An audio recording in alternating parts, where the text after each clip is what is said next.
ran out to get a pack of cigarettes, but I left my wallet at home.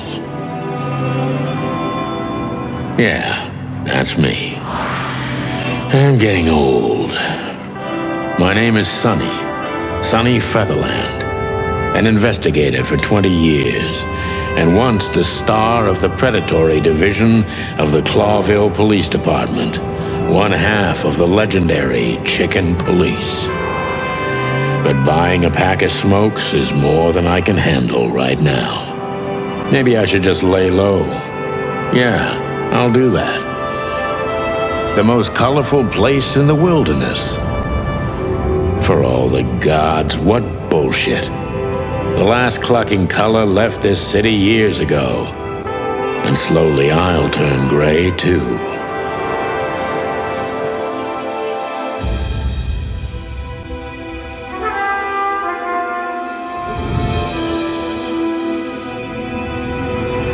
Still, what do I expect? We're living in a vast experiment, and don't even notice that everything got clucked up a long time ago. We believe in this wonderland of peaceful coexistence. Wolves and sheep, chickens and hounds. Yeah, sure, why not? It's just ridiculous.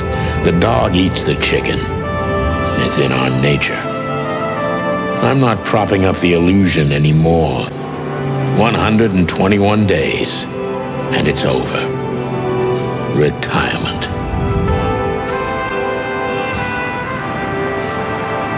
What could possibly go wrong?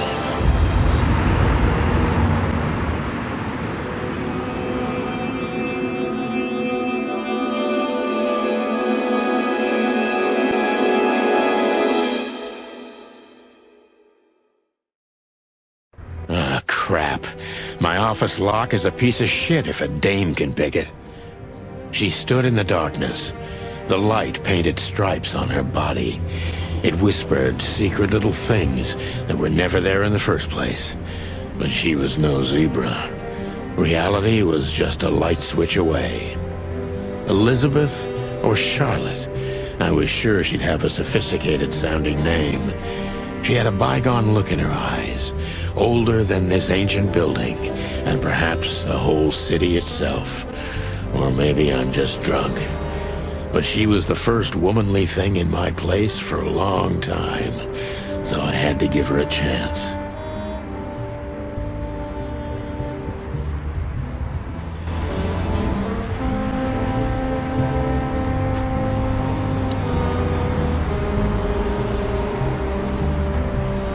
I don't even know what these papers are. I promised myself I'd write a novel one day. Books I'm never gonna read. Maybe nobody ever has.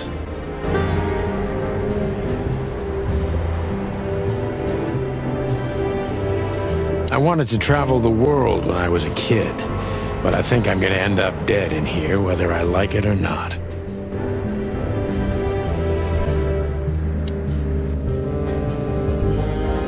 The Wild Gentlemen. Those guys rebuilt the city after the Great Fire of 867. My heroes when I was a little chick. I'm starting to think they should have left Clawville as it was, burned to the ground.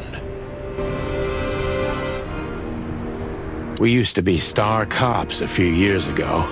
Tabloid press, radio interviews, and even a book series. I don't miss those days. Of course, Marty, my old partner, would disagree. He just loved the spotlight. This is one of the most beautiful memories from my old life, before Molly left me and took our daughter. M.B. Davis, the eternal king of jazz. The photo is from the days of jazz prohibition. I only heard the old man live one time, but I'll never forget that night. And not only because I woke up at the harbor without my gun, my badge, and my pants. The good things in life don't last long. The best ones always leave first. I saw that in the window of a shoe store. I never understood it, or what it had to do with shoes.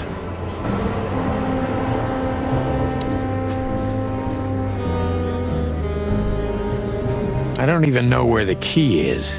Whatever's inside is gonna stay there forever.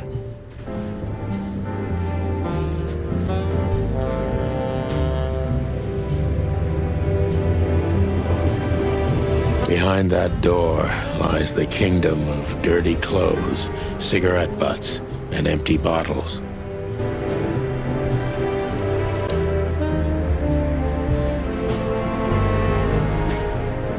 She doesn't seem so dangerous that I need to grab my gun, but you never know.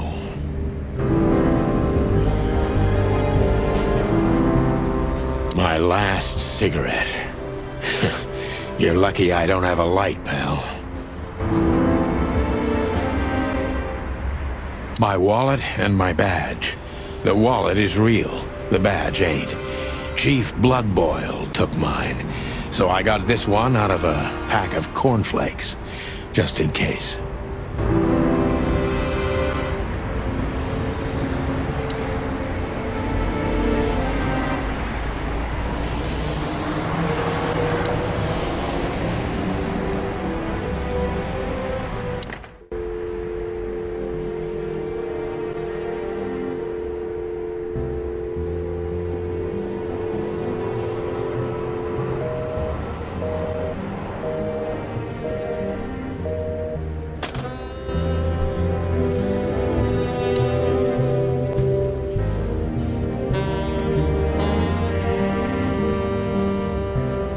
I don't see colors anymore. Only emptiness. Everything faded. I need another drink.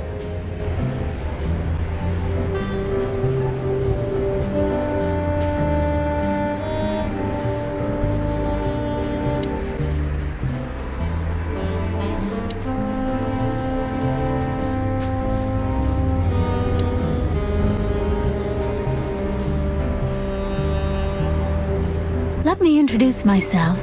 My name is Deborah, Miss Deborah Ibanez. You're mistaken, ma'am. Oh, really? Please enlighten me, Mr. Featherland. I'm not a private eye. I'd recommend Mr. Philmar Lowe instead of me. He's a nice guy. Believe me, Mr. Featherland, it's not an accident I came to you. Look, miss, I work for the police, and I'm currently on leave. I couldn't accept private commissions even if I wanted to. Not even from a classy dame like you. Am I that easy to read? That's my job. But tell me, since you've invited yourself in, would you like a drink? I don't usually drink. Well, I've gotta have one. And it'd be rude of me to drink alone. So, maybe some sherry? If you insist. But bourbon, please. Thank the wild ones. That's all I have. What a coincidence. So come on, spill it from the beginning.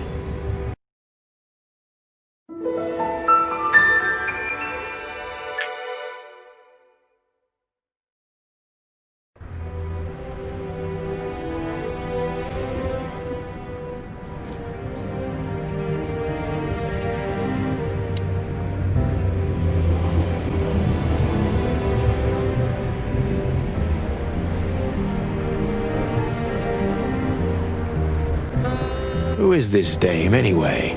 And what the cluck is she doing in my apartment on New Year's Eve?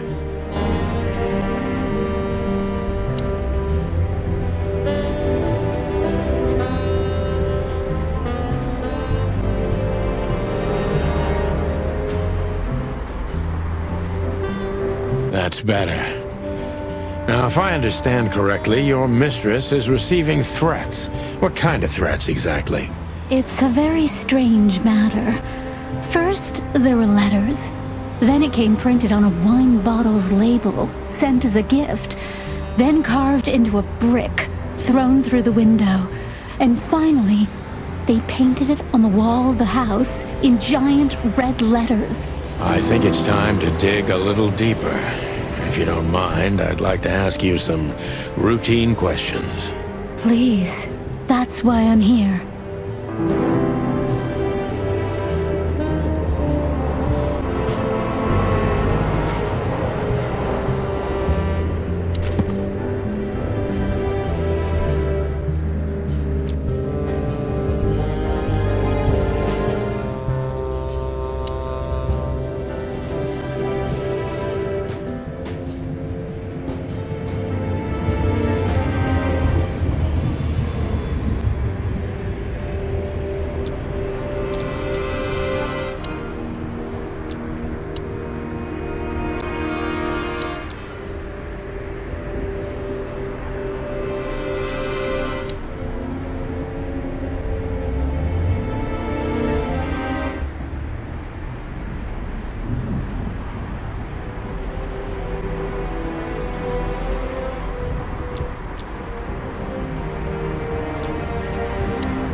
I haven't dusted you off in a while, partner. Looks like I may be needing you now. Oh man, I totally get you. Ironic, but ever since I've been on furlough, with only my fake badge sitting in my cabinet, I feel more like a cop than I ever had before. More like a Clawville cop, anyway.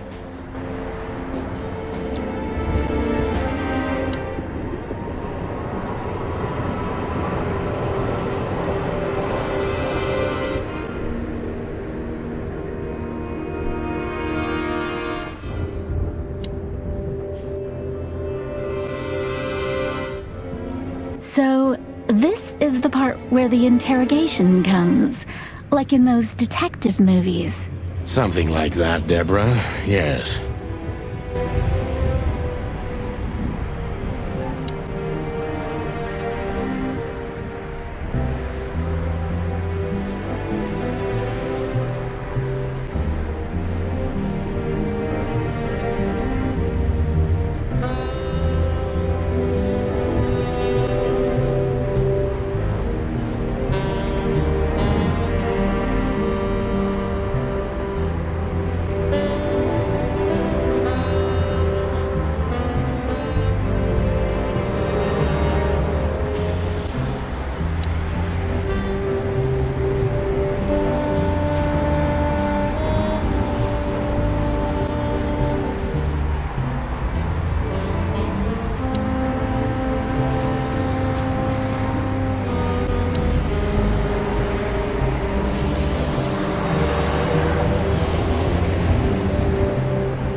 I must be cautious and smart. This dame seems shy, which I can use to my advantage. But I must be careful about what I say to her, or I could scare her off. Let's start gently, and when the time comes, we can go in hard.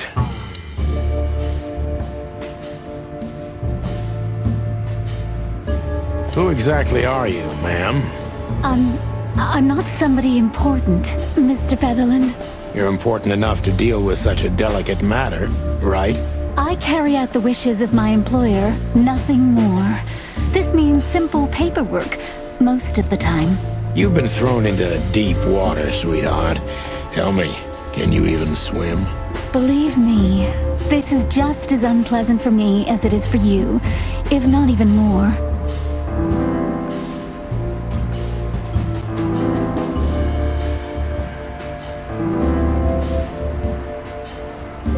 Tell me, which part of the city do you live in? Calavera Hills? Flowerville, maybe? Look, I don't want to answer that. I'm here on behalf of my employer, and not on personal business. Fair point, Deborah. Let's try a different approach.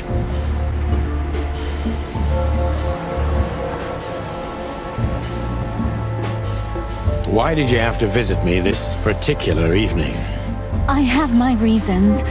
I may look like a silly little fawn, and maybe I am, but I still have common sense. I don't doubt that for a second, Miss Ibanez.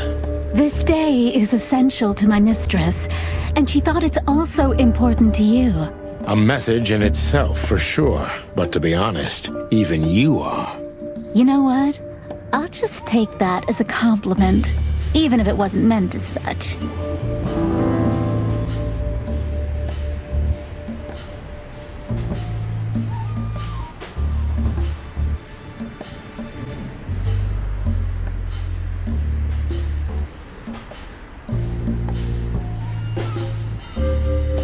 Were you born and raised in Clawville? Why do you ask? I couldn't think of anything better. Well, I'm not from around here. I'm from Grassmore. Maybe you could hear I have a slight accent. Do you know where it is? Where what is? Grassmore, of course. You just asked. Oh, that. Don't worry about it. I'm not interested. Huh. Do you like to play with other animals? Oh, for the wild ones. Am I that transparent? I'm afraid so. Well, I'm a little rusty, it seems. Let's change the subject, shall we?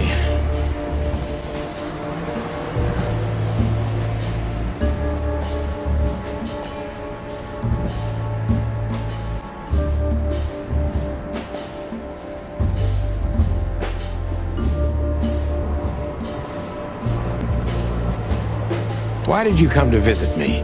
Why not your employer herself? My employer is Miss Natasha Katsenko. She hasn't been leaving her home lately, only if she really has to. How so? Miss Natasha is afraid. She's scared because of those unwanted messages, and everyone knows who she is. So she's that kind of woman. I don't know what you mean. Of course you do, Deborah. Thank you, by the way. We're finally getting somewhere. We avoided the point long enough. Deborah's hiding something, no question. Let's focus on that.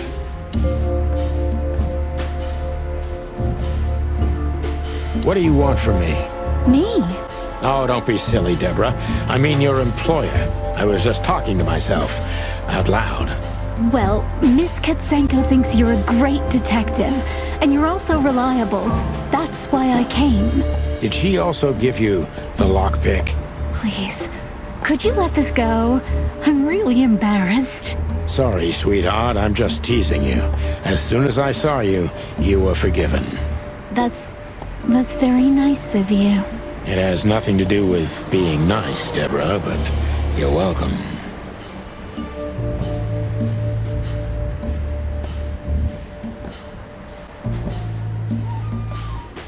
Don't you think this whole thing is a little suspicious? Look, Santino, I'll explain everything. I have no doubt about that. You look just the type, sweetheart. No offense. I'll take that as a compliment. Or maybe I'll act like I haven't heard it. You see, we're starting to understand each other.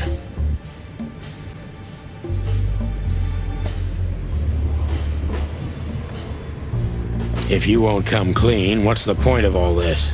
But, Mr. Featherland... I'm sorry, sweetheart, but I'm way too old for this game. Please, just think again. For me and my mistress's sake.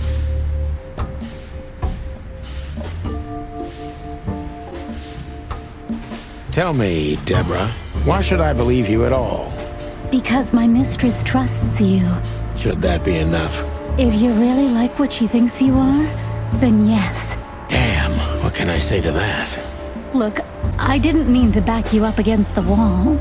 You have a way with words, sweetheart. Did you ever want to be a cop? No, not for the world. Smart answer.